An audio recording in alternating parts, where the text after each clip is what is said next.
Welcome back to another episode of Long Time Good Time. I'm one of the co-hosts Terry and my co-host Abrisha. Hey. And we are just two friends talking. So let's start it off. This is a little bit behind, but I want to talk about the whole what they call it, fake broke, fake humble thing with J. Cole. So I'm gonna set it out and I'm gonna let Abrisha talk. So J. Cole, he had his little Honda Civic back in the day when he had his first little mixtape. And he went around selling it for $1, or at least he had Dollar in a Dream tour.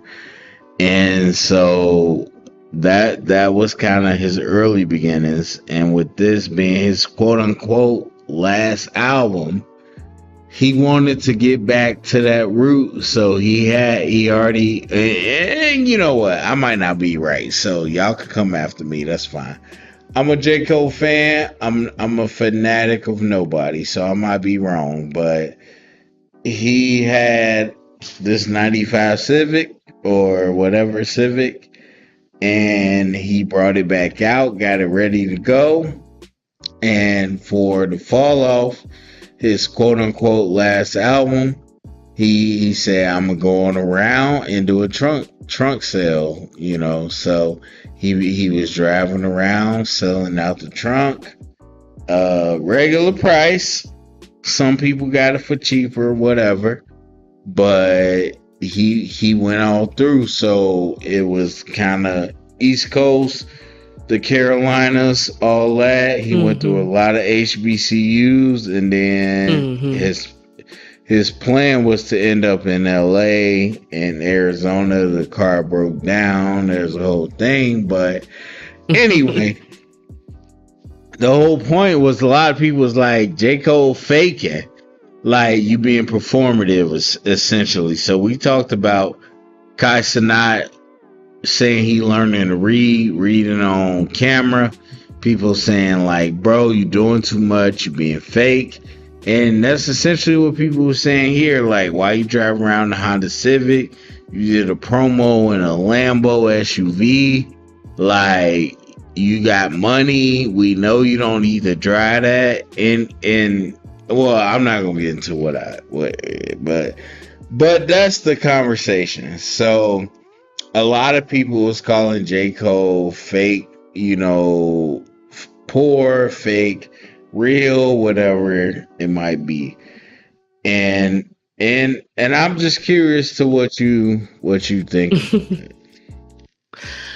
Honestly, like I'm coming from the perspective as an artist myself. There are plenties of times where you go back into your career and you remember the hustle, you remember the training or whatever it was that kind of got you where you are, and you like want to like retouch on that. You're almost grateful for it. Most artists are very retrospective. They're always thinking about, advancing, building upon, gaining new skills, XYZ. But you always kind of go back to your root. We always talk about like as artists, what was your foundational like style or what was this or that. I honestly think this brother was just trying to remember his journey, and who are we to judge how he does that? Like if he want to go back and relive, it's interesting because I know that a lot of times with people across the socioeconomic bracket will always say, oh, the wealthy people are out of touch. You don't know what's going on down here. Y'all just sitting in y'all corporate offices and, blah, blah, blah, blah, collecting the check. Okay, but then when wealthy people do try to come back and return to their communities and really see what their fans or whatever the case may be for their fame, it's like their communities that they're trying to see what their thoughts and like ideas are, then you all call them fake and phony and stuff like that, or y'all kill them or something, like you unfortunately, how many black celebrities have we seen go back to their communities to try to uplift or build something, or and y'all find it as a perfect opportunity to rob the niggas or kill the niggas and stuff like that. Like, so I don't get what people want. You know, you say they out of touch when they up there. You saying they fake when they try to come home and be, hands on with the people who actually buy their music and support them. They can't win for losing. I mean, people are going to always have an opinion, but me personally, I think he just wanted to touch base with where he came from, his humble beginnings. If you're making something your last album, you're going to think about your start and where you're going after that. That's my open opinion about that. Yeah, for sure. And he I think he was very honest about that up front, about just really reconnecting to back in the day where he had to hustle to get out there to get his music out there. Like, obviously with streaming you don't gotta do that now, but that's something that he won't do with to touch the fans. But I think it's I can't remember, but it was something similar. Not really a rapper, but it's this whole idea of like, don't record it. Don't record it. If it's real, don't record it. Like, just do it. You don't got to put it out there for social media. And He's a honestly, public figure. No matter if he didn't choose to record it, the autumn cameras would have been out. And the first thing people would have been complaining about, man, I wish I would have had some better footage. These little, phone videos and stuff like that. I wish I would have been able to see it for real. Like, stop. yeah, no, I agree with you. It's always going to be a complaint because I'm like, I get that. Where me personally, my stuff wouldn't be like for the promotion, even though but you got money to make. I get it. You got money to make. But also, it was for promotion. Like, of course, he's filming it. It's for promotion. He's promoting a new project. I mean, it's no different than everybody trying to find unique ways to release albums. I mean, Cardi B did the world's largest drone distribution of something with her album and had drones deliver her albums all over New York boroughs and stuff like that. I mean, people just look for creative ways to do their promotion now. Y'all say y'all be bored of stuff. Beyonce doing the silent drops and just a project popping up out of nowhere. A couple people have copied that, At the end of the day, they are doing promotion. So yes, it's going to be documented. I don't understand the frustration. It's promotion. So, if you haven't seen some of this stuff, like a lot of it is random, but a lot of it is HBCU focus. He went through Louisiana. He went through all these Texas. He went through all these places to go to HBCUs in specifically, and he met with all these fans. Like, and a lot of people was like, "Oh, they made it seem like he just pulled up and it was all good." Like, no, he has security. Yeah, of course he has security. Wow. Like, and then on top of that, and even with the security, he still let people walk up to him, talk to him, take pictures, right. Like, and on top of that, being handsy with nobody. Like, stop. And then top on the security, like, yeah, he had different cars because I've seen a lot of people. He keep posting pictures of Civic. He was driving in this, or they was driving in this. Yeah, they got other stuff. Like, I get that, but his whole point was to pull up to these specific places to give people access to him. And so I get it. Like, you look at it, people pulling up with albums in 2026 to get signed. Like, who got a physical copy? Like, but he was selling this stuff out the trunk. And so it's a lot of ways you can go with it. But we already talked about that, but my question to you, why do you think a lot of people got negative on him just being out with the people? Because let me give you a quick comparison, which everybody know. Kendrick had the biggest year last year with the beef and the Super Bowl and GNX, which I love. He ain't do none of this. He went out on the streets doing all this. So Do you think it was just like trying to put on something for the people, or do you think he was genuine? Why do you think people hated it? I think that he's doing this genuinely. The way Cole has always operated has been like this. Even if he had money, he still go rides his bike out in public. He still goes to regular grocery stores. There's plenty of fans that just run into him at a grocery store. He's always kind of had the ideal that he understands that he is famous, but he still loves civilian life.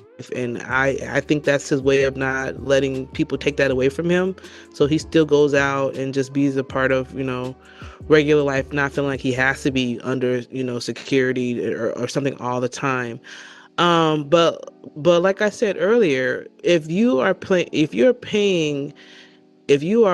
wanting to honor your career by doing something that you used to literally do, you know, that's no different than like when people who are in marching band or majorette groups or sororities and fraternities go back to their colleges and they have the alumni folk, that will do their version of the steps that they used to do, or their versions of, and they will have everybody come back together. Everybody has a right to honor their journey and what they've done. Just because you're famous doesn't mean that you don't get to do that anymore. He used to be at the HBCUs selling his albums. He wanted to go back to the HBCUs and sell his albums. I think everybody's just making a big deal out of it for nothing. And the only reason why I say it's not fake is because whenever he's encountering his fans, he gives them this much space all the time. It'll be different if, we see Cole, got plenty of footage of Cole getting stiff-arming fans or something, or get the fuck out of my face, don't you see me eating? There's plenty of celebrities that we know. Yeah. Let's be honest, there's plenty of celebrities that we know who are like that. Like, they don't even like people coming up to them when it's not the PR time, when they're gotta be nice. You know what I'm saying? He's like this. Anytime he's came across fans over his entire career, will give them the space and the time to speak and talk with him. So no, I don't think he's being fake humble. Yeah, that's I'm with you on that. And I don't know Cole, but I'm a fan of Cole. Got tickets to the concert, so all that. So I put my bias on the table, but I don't know him, and I can't sit here and say that. A lot of my friends are good, big fans. I feel like I should be a bigger fan. He's right up my alley of the type of artist that I like. But I have to be honest that I usually only know his main, his singles and stuff like that. I haven't I haven't heard any of his full projects, so. Right. And but at the same time, I feel like listening to all the discourse online, obviously I went out there and meet Cole, and I get it. People be like, you get blinded by the celebrity, but I didn't meet him. I didn't do none of that, but I do think this is in line with what he does. And I think of a lot of people that defend him. That's what they say. This ain't brand new. This ain't random. This is he had that Civic. He didn't go buy a Civic. He had a Civic from back in the day. He got to restore it so he could go out there and, tour and sell out his trunk. And right. And you and I were, even before we started potting, we talked about how a lot of celebrities who have their original cars as keepsakes. And we used to see them all the time, even on MTV Cribs and all those shows. They'd be like, this was my first baby. This was my first car back in college. I still got it. People are sentimental. Why are y'all mad at the nigga that's sentimental and kept his Honda? I just feel like everybody just be frustrated and being mad for no reason. I don't get it. Yeah, so I mean, honestly, I feel like a lot of people, especially in rap, where they feel like you gotta be, talking your stuff, popping your stuff, you on top of the world. But the biggest thing is Cole. He didn't get into. Let me say this: a lot of people talk about the beef and all that with Kendrick. A beef is different than a battle. He told you he did not have no beef with Kendrick. clearly after what we saw, Drake and Kendrick had a legit beef. They literally had something they didn't like about each other. That wasn't, J. Cole. It Yeah, wasn't a Kendrick battle. basically just called out. They consider themselves the best. The fans always put them as the top three of this generation as far as when people say who's your favorite and who's the top in your era. And I think Kendrick was just doing a call out. They say you the best. They say you the best. They say I'm the best. They say he the best. So who the fuck is it? I think it was just a call out. Drake obliged. J. Cole decided not to. He thinks of himself what he chooses to think, and went on about his business. Okay. Yeah. But like you said, that was a call out for a battle of talent. Drake and Kendrick was actually beefing. Yeah. And at the end of the day, a beef is not the same thing as a battle. So he wanted them to battle. I get it. He pulled out, which I had no issue with, but at the end of the day, he had no beef with Kendrick. But Drake and Kendrick clearly had beef. So, and I know a lot of people kind of felt away about that, like, oh, he was weak for that, or I'm not gonna let no other man grow up, and blah, blah, blah, blah. That just shows you not that wise. He mind the business that pays him. yeah. He had no benefit or no gain from responding to that, whether y'all like that or not. None. Yeah, and that's a whole different thing, but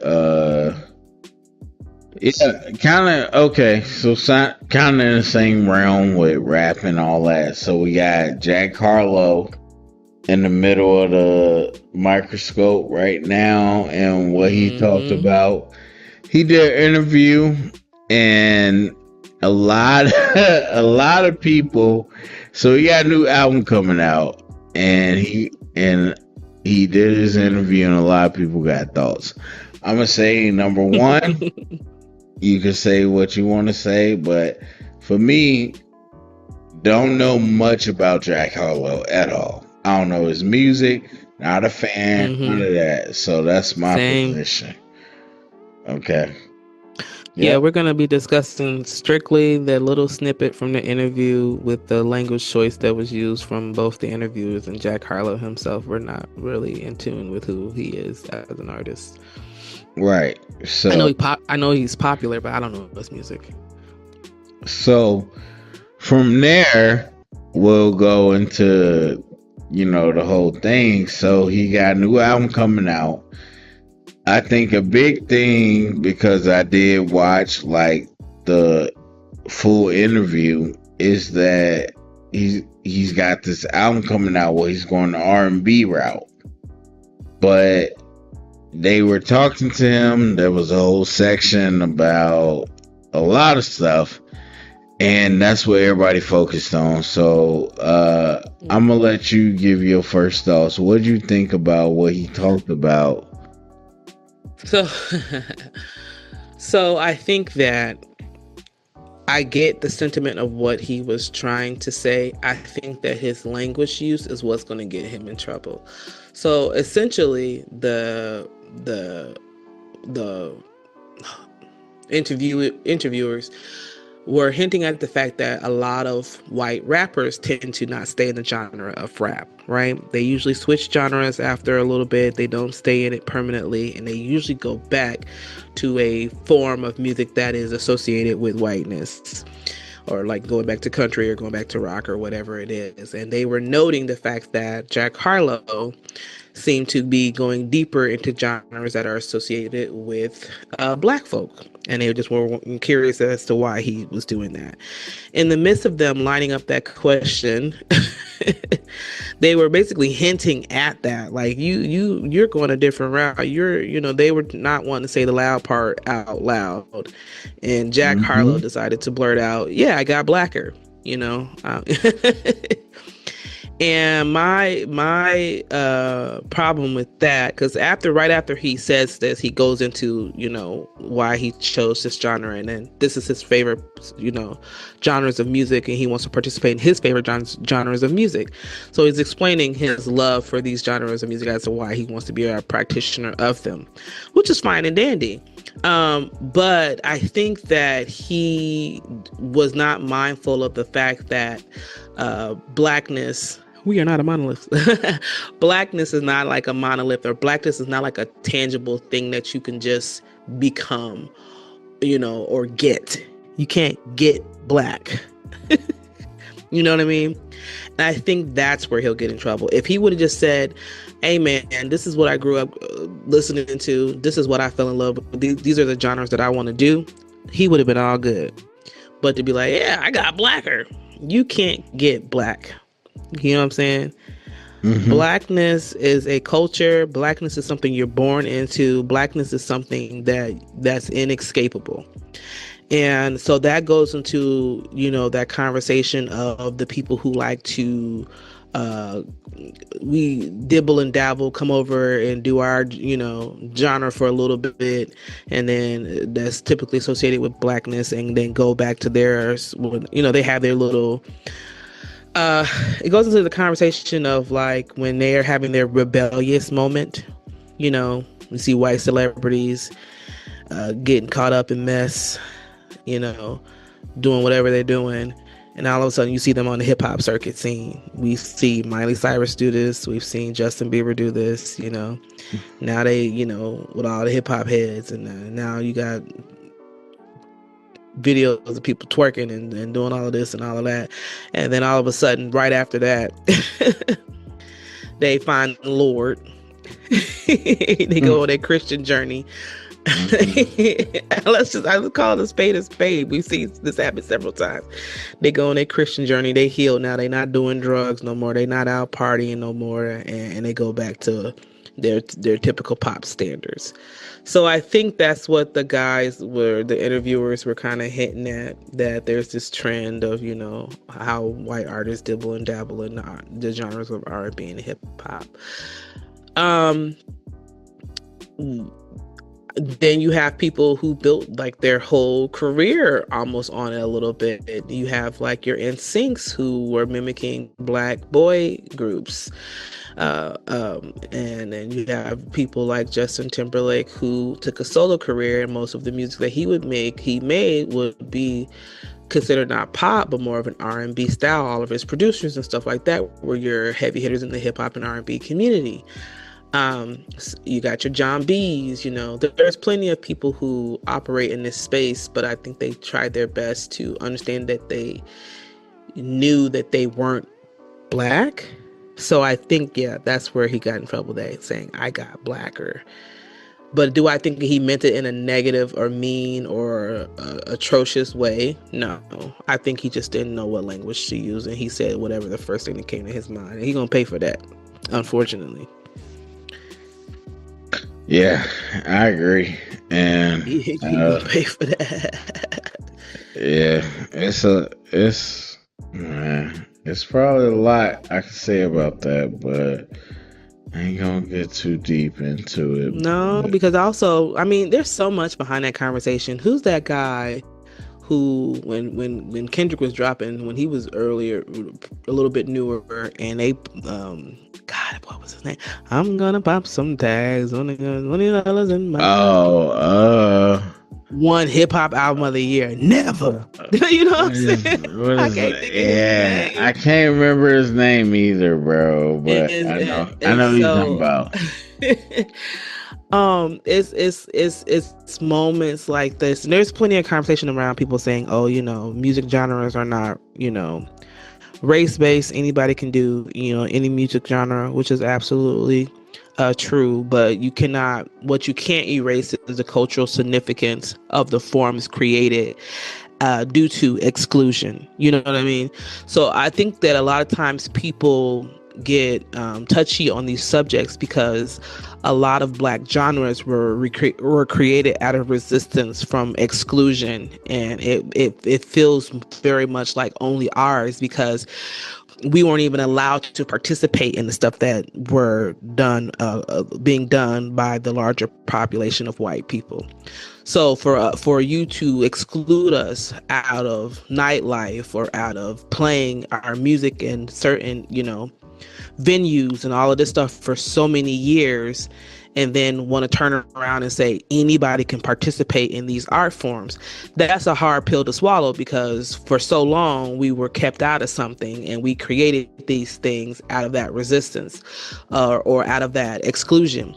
So for people to just say that, any race can participate in any genre of music, technically speaking, yes, but the undertone is that you need to respect the cultures that music style comes from, and understand the history of how that music style came about, and make sure you're always paying homage to that. And it's not a try on, you can't, like I said earlier, you can't get black, you can't. It's so much that goes into that, because what we're going to see is what happens to a lot of black created music genres, where you all get into the spaces. You are now a face that's more palpable for these white people who don't want their teenagers listening to black music, and y'all take over the genres, and y'all start winning awards for the genres, and y'all are not even authentically making the music according to the standards set for those musical styles. How many times have I seen these full white bands winning? Like, it was one year they won Reggae Album of the Year, when some of the heavy hitters, legacy dropped albums that year, who were the originators of the style. And you gonna give the album to this group. So there's so much conversations and sensitivities when it comes to this conversation about the entrance of white people in predominantly black music genres for that, because usually you go back to like your Elvises, who built his whole style on black folks and never gave any credit to who he took his shit from. And he became their king, their king of pop. And it's like, that nigga was stealing everything. So we are now, you can't get mad at black folks for gatekeeping their music forms, or for the people who are like, well, don't let everybody in. Because a lot of times when y'all get let in, y'all don't know how to come in and act. Y'all don't know how to come in and sit y'all asses down and shut the fuck up. Y'all want to come in and take over shit and rearrange shit and then call it something else and rename something and say, that's how you end up with rock being predominantly being performed by another culture, or jazz being predominantly performed by another culture, blues, country. These are all music forms and genres created by Black Americans, and now those forms are not even associated with us as much. And then when we participate in them, it's like we're doing something white. How can we be doing something that's ours? This our shit. Like, what do you mean? How we doing white genres of music? This our shit. We made this, so we can't even, when y'all come into the space, y'all take the shit and then y'all have this sense of ownership constantly, and y'all want it to only be yours, to the fact that when we do re-enter spaces, like, look at all the hell Beyonce caught for doing a semi-country album. She better not win a country album of the year. She's not no country artist, blah, blah, blah. Y'all not no country artists. That ain't y'all shit. Just because we let y'all borrow it for a couple of decades don't mean it's your shit. So it's Mm-hmm. that removal, it's that entering as a friend, staying around long enough to remove all of the people that you called your friends, being the sole practitioners of the genre, and then when we re-enter the space, y'all looking at us like we're crazy. It's that sense of constantly wanting to take over and own and rewrite that gets us pissed off. That's why this conversation is a bit heavier than just, oh, there's a white guy doing R&B. It's not that basic, and y'all know it. Mm-hmm. For sure. I can't deny nothing you said. These are hills I will die on. Y'all not gonna do it. But we go. Oh, no, go but ahead. I was gonna say for the few things that I have seen this gentleman in, he is a nice artist. So I get why a lot of people like him, and I hope that this doesn't like dampen his, I don't think it's gonna be that dampening because, people don't really care when black folks get mad anyway. But, uh, for what it's worth, I'm glad it's not like I'm glad he's a decent artist, basically.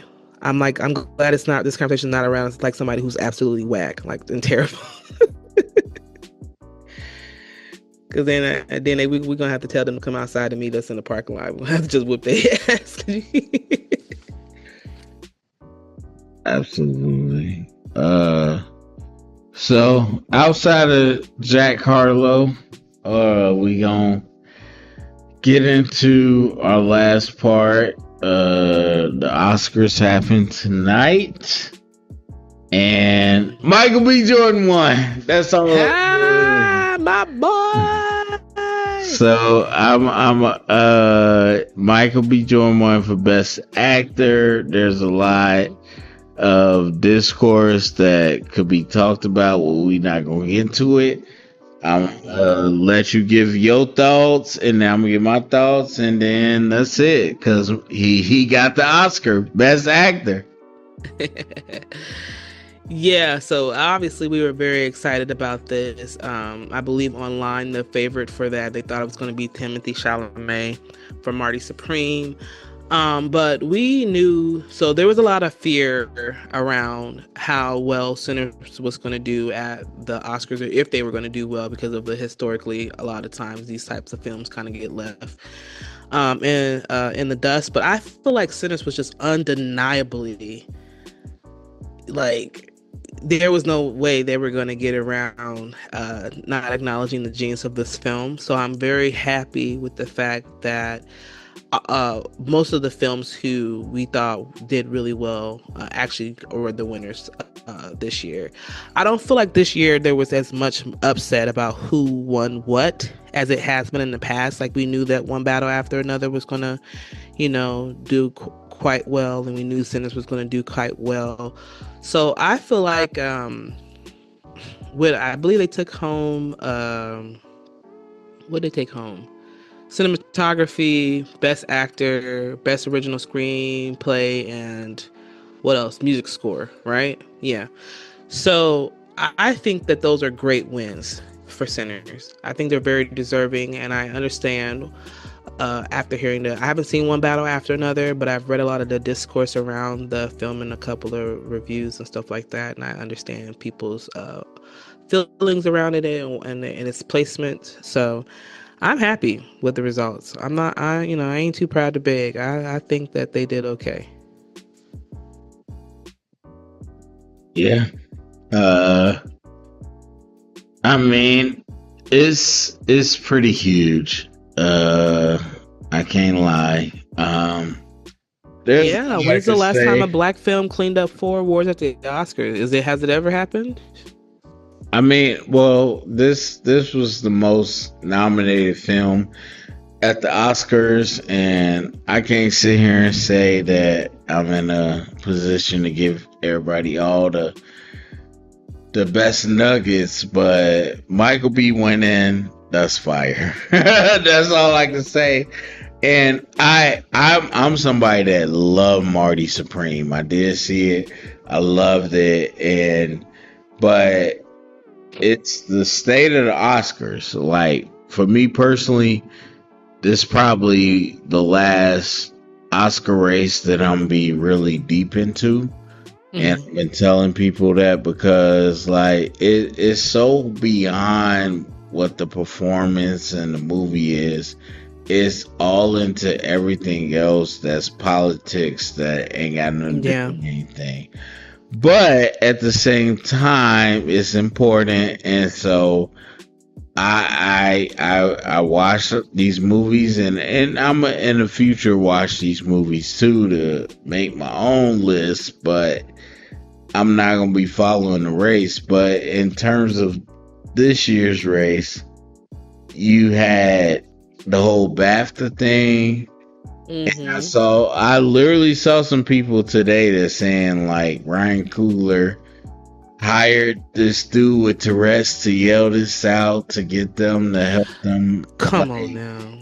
bruh, yeah. But it's so I've seen all the stuff, and people just feel like Timothy Chalamet, which we didn't get to, but he talked about the ballet and all that, and people saying that lost him votes. So, and then Michael B won at the SAG Awards, Actors Awards, and it was like Yeah. we don't know what's gonna happen because it feels like momentum is going to Michael B. Jordan, and he ended up pulling it out. So that was crazy. And shout But out to like, him. are we not gonna acknowledge like that public opinion and like situations where like this is the celebrity playing field. They follow the rules. You know what I mean? And there is a sense of like your public your public actions are considered when these things are placing there is a sense of duty that you have to have about how you speak in interviews, how you act in public, and blah blah blah blah. Those are things that are considered, even though it's not just about it is. So yeah, it's based on your talent, but also if you're like out about in the world and doing weird ass shit or doing, you know what I'm saying? Like, of course, people are gonna be like, maybe we should nominate, him. I'm not saying it has like the highest inclusion on people's votes, but public opinion is something that is considered with people voting. Now I feel like the Timothy Chalamet comments were way after that situation happened, way after people probably put their votes in. Like, this was recent, so I don't think that was what's affected his lack of winning or anything like that. What he said was wild, but I feel like Yeah. that was really recent, and it wouldn't have been in time to affect his like votes at the Oscars. Nah. Yeah. Like I said, that was something we would have discussed, but we didn't get to it. But I mean, I can lay out the actual timelines, but overall, I just think there was a lot of discussion about Timothy Chalamet, and either way, I watched that movie. And I watched Sinners so many times, and I'm okay with either one. Michael B end up winning. I'm down with that. That there's a whole narrative with that, but I'm okay. And I love that. I love it for sure. I think that's the biggest thing to talk about because Yeah. Thomas Anderson, he ended up getting best picture, he ended up best director. So it was like, what is Sinners gonna win? A lot of people felt like Sinners got the record nominations but not gonna win none. Mm-hmm. They, as I mentioned before, they won the biggest thing that I thought was most important, which was original screenplay. Mm-hmm. And then Michael B ended up getting this win too. So that's fire to me. And I love Sinners. And I think, yeah, I think it all worked out, honestly, because, I like, I'll think be so honest. too. And the crazy thing Well, about it is, for me, my excitement wasn't necessarily. This was definitely not a Issa Rae. I'm voting for everybody. I'm cheering for everybody black. It definitely wasn't that. I was just thinking about Michael B. Jordan and his entire career and how he's progressed over time, being like the stereotypical like black sidekick in like the white romance bromance little type of movies, to finally getting opportunities to do something a little bit more serious with Ryan with Fruitvale Station, and really building up his a bag of diversity of the type of roles and stuff that he can play. I think that it was just well deserved because he's had, to me, a really great career of like progressing from these like very small roles into these roles of grandeur, and really taking them on and listening to his elders about how to really dig into a role to the point that we get to Sinners. So I loved it for him as a person who's watched his career progress over the years of like what he's been able to do with it. That's why I was excited. I think this is great. All right. Is there anything that you want to get off your chest? Yeah, I live in Minnesota. It's Amen. mid-March. I Amen. I understand that the winters are longer here. Amen. But we ain't never had to get no 18 inches of snow. Amen. In any season. The snow I had to drive through yesterday in this goddamn cold ass state. Amen. I'm over it. I just hate my only qualms with this state. I do like, I've been enjoying my stay here, and I don't think I consider myself Minnesotan yet. But bruh, I don't never know what the temperature is going to be on my birthday. My birthday's all the way in May. They used to be guaranteed like you either going to get you a little spring weather or it's going to be summer weather. Here, it can still very much be winter. I don't even plan stuff for my birthday no more. I'm over this cold weather. I want spring. I think I'm going to wear bright colors all this week because I'm just over this weather. I'm over it all. I'm over being cold. Stop. Yeah. I'm over it. Mm-hmm. What about you, dog? What you got going? What's on your mind? Hold on, let me think. I got something, but I don't know if I'm gonna say it or not. But you know what? What is going on over there? I'm trying to think. I might throw it to you. You know what? F it. Let's do it. It's content. They listening. It's content. I feel a certain type of way because some people was talking to me about, and we might have talked about this before, but they was like, hey, black women. Mm-hmm. They said, hey, we talk about niggas, we talking about black men. I'm like, wait a minute. I thought we was all niggas. And they said, no, we talking about them niggas. And when we say niggas, we talking about black men. Now, let me say one thing. I recognize the B word is exclusively for black women, or yeah, that's how they like to use it. Yeah, right. I was gonna bring that up when I said right. Derogatize us. They call us bitches. So. Now I don't use the curse, but even outside of that, I know people use. I get it, but at the end of the day, I just was like, what? I thought we was all niggas. And in our community, yeah, we use that term interchangeably, no matter who we're talking about. Right. But, not even who, but what. I like seat belts.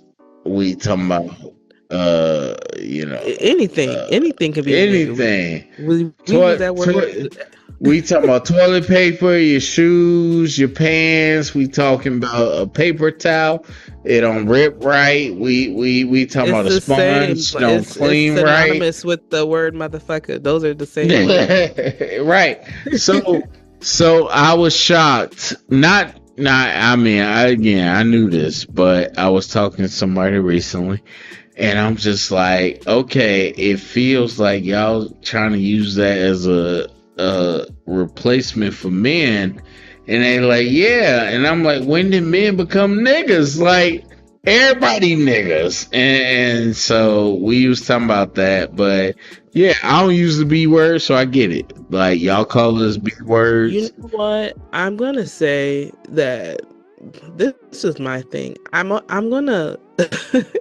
I have noticed that outside cultures, when they're referring to these words, a lot of times they are talking directly to black men, and when they want to call it's very rare that I see even enraged white folks yelling at black women that they call them a nigger. I've seen it. I'm not saying it hasn't happened, but usually, yeah, they'll call us a bitch or something like that, or they'll talk about our features or something. We'll become a black bitch or a fat bitch or something like that when they're mad at us. But for people to like call somebody a nigga or a nigger, anytime I see that, they are talking to black men. So I feel like outside of our community, they do have like a connotation of like that being synonymous with black men specifically. I don't know why, but yeah, I think that I don't know if they like know that will offend black men more. Or I literally just saw a white woman in a gas station on a video. She was actually yelling at a different black man, the black man right behind her, and said, "You are nothing but," she said something like, "You are something, you are something, nigga." I can't remember what word she said before the nigga. And see how I'm about to use this like motherfucker. And the nigga behind him and the black man behind the black man she was yelling at got offended for him. The black man that she was yelling at was so baffled he didn't know what to do. This man yoked this woman up. I know she saw her life flash before her eyes. He turned her every which way but loose. He put her through every piece of ramen noodle, M&M, pack of gum at the front of that store. And I know that's not funny for some folks, but black folks, we got a lot of dark humor because we didn't see y'all do a lot worse, unfortunately, when it comes to the race conversation about getting that lick back. So we there's some joy. It's a shame. Afterwards we laugh and go, damn, that's fucked up, but we gonna laugh about it. So yeah, he turned her every which way but loose behind that, and he wasn't even the one she was talking to. So I think that they know, they being outsiders from our community, know it's a more heightened trigger for black men, and that they can get a more irate reaction out of using it or associating it with black men. That's how they view it. But for us in our community, it's interchangeable for everything tangible and object, subject, person. Yeah, so I don't know. I have noticed that, though. I have noticed that. Yeah. I'm not gonna deny what you said. But that was the thing I wanted to get off my chest. So I think that's it, man. Appreciate everybody listening.